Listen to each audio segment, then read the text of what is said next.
Question number 636 అడిగిన సభ్యులు లేరు అనిత గారు, అంచేత సమాధానం చెప్పేస్తారా? ధన్యవాదాలు అధ్యక్ష. అధ్యక్ష, గౌరవ సభ్యులు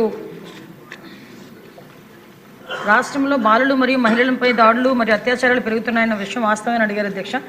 కాదు అధ్యక్ష, అది తప్పు అధ్యక్ష. ముఖ్యంగా వాళ్ళకి సంబంధించిన రెండో ప్రశ్న ఉత్పన్నం కాదు అధ్యక్ష.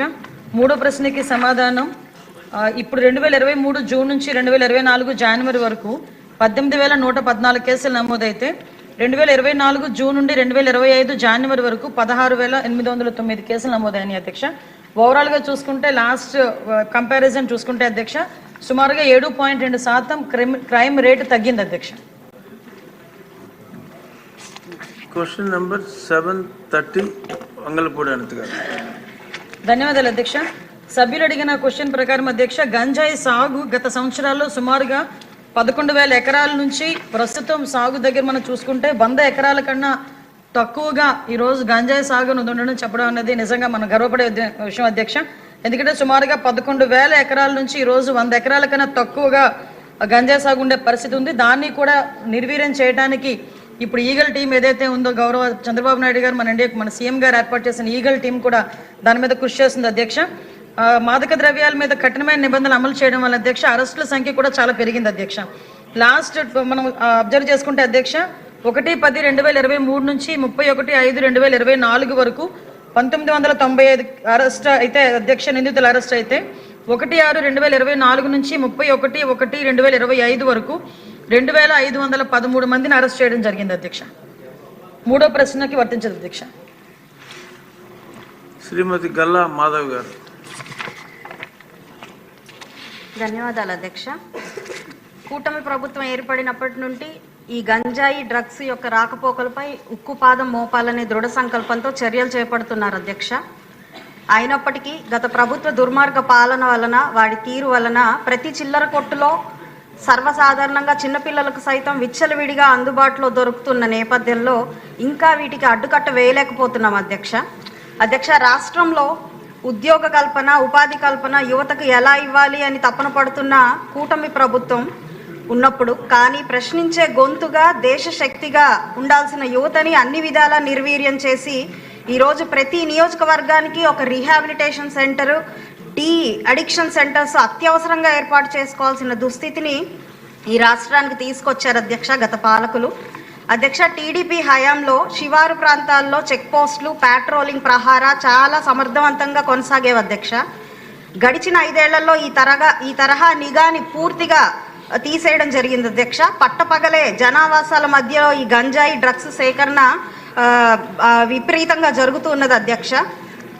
మీ ద్వారా మంత్రివర్యుల్ని కోరుతున్నాను అధ్యక్ష, పూర్తిగా అర్బన్ ప్రాంతం అవడం వల్ల మా ఈ ప్రాంతంలో స్టూడెంట్స్ అదేవిధంగా బయట ప్రాంతాల నుంచి వచ్చే వాసులు చాలామంది ఉండడం వలన వీటి పట్ల ఈ వినియోగం పట్ల అవగాహన ఏర్పాటు చేయాలి అధ్యక్ష. అదేవిధంగా విపరీతమైన డ్రగ్స్ ఈరోజు వాడుతున్న నేపథ్యంలో బోల్డెన్ అరెస్టులు కూడా జరుగుతున్నాయి అధ్యక్ష. ఎన్నో రకాలుగా పేపర్లో చూస్తున్నాం అధ్యక్ష మా నియోజకవర్గం నుంచి.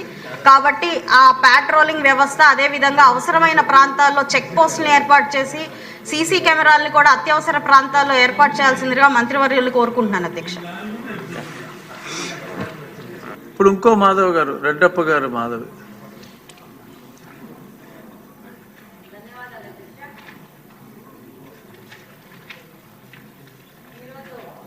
రాష్ట్రంలో ఈ మాదక ద్రవ్యాల విషయం వస్తే ఈ స్కూల్స్ దగ్గర సరౌండింగ్లో ఉన్న కూల్ డ్రింక్ షాప్లో కానీ దాంట్లో కానీ మరి ఏ మత్తు పదార్థం కలుపుతున్నారో తెలియదు కానీ ఆ మత్తు పదార్థం ఇచ్చి ఆడపిల్లలకి ముఖ్యంగా వాళ్ళకి షాప్కి వెళ్ళి కూల్ డ్రింక్ తాగితే దాంట్లో ఏదో కలిపి వాళ్ళని అలవాటు చేసి వాళ్ళ ద్వారా మిగతా ఆడపిల్లలను కూడా అట్రాక్ట్ చేసి దాని ద్వారా వాళ్ళని ఎక్స్ప్లాయిట్ చేసే పరిస్థితి ఉంది అధ్యక్ష. దీని మీద మంత్రి గారికి ఆ చుట్టుపక్కల ఉన్న పోలీస్ స్టేషన్లో వాళ్ళకి కౌన్సిలింగ్ ఇచ్చి ఆ యొక్క స్కూల్స్ మీద ఒక నిఘా వేయాల్సిన అవసరం ఉంది అధ్యక్ష. రెండో పాయింట్ ఏంటంటే గాంజా తగ్గుముఖం పట్టింది కానీ వాటి మీద ఏమాత్రము ఈజీగా తీసుకోకుండా దాని మీద ఇంకా కఠిన చర్యలు తీసుకొని వాళ్ళ మీద ఈ పెడ్లర్స్ మీద కఠినమైన కేసులు బుక్ చేయాల్సిన అవసరం ఉంది అధ్యక్ష.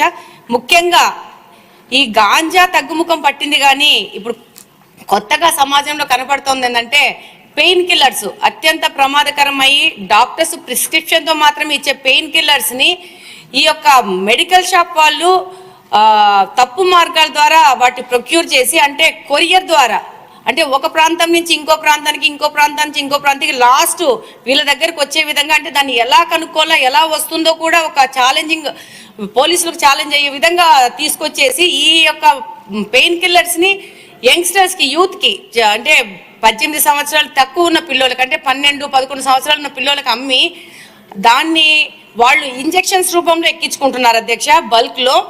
దానివల్ల వాళ్ళ ఆరోగ్యం దెబ్బతింటా ఉంది. ఇంట్లో వాళ్ళు తల్లుల దగ్గర వాళ్ళని కొట్టి, వాళ్ళని హింసించి కూడా డబ్బులు దొంగతనం చేయడం కానీ, వాళ్ళని హింసించి తీసుకుపోవడం జరుగుతుంది వీటిని కొనుక్కోవడానికి. రెండో విషయం ఏంటంటే, ఈ యొక్క పెయిన్ కిల్లర్స్ వాడడం వల్ల దాన్ని ఒక గ్రూప్ ఒకటేసారి ఒకటే ఇంజెక్షన్లో ఎక్కించుకోవడం వల్ల దానివల్ల అంటువ్యాధులు కూడా ప్రబలే అవకాశం ఉంది అధ్యక్ష. మరి దీన్ని హోమ్ మినిస్టర్ గారు ఎలా కంట్రోల్ చేస్తారో, దీన్ని మెడికల్ షాప్స్ మీద ఎలా రైడ్ చేస్తారో, మళ్ళీ కొరియర్ సంబంధంగా వస్తున్నాయి కాబట్టి దాని మీద ఎలా తీస్తారనేది వాళ్ళు సంపూర్ణంగా దాని మీద ఒక విశ్లేషణ చేయాల్సిన అవసరం ఉంది అధ్యక్ష. ముఖ్యంగా ఇప్పుడు గాంజా వీటన్నిటికంటే ముఖ్యంగా ఈ పెయిన్ కిల్లర్స్ కన్జంప్షన్ ఎక్కువ పెరిగిపోయింది. దీన్ని కంట్రోల్ కూడా చేయడం కూడా చాలా కష్టం అయిపోతుంది. దీన్ని మంత్రి గారి దృష్టికి తీసుకెళ్తున్నాను అధ్యక్ష మీ ద్వారా. థ్యాంక్ యూ అధ్యక్ష. మీ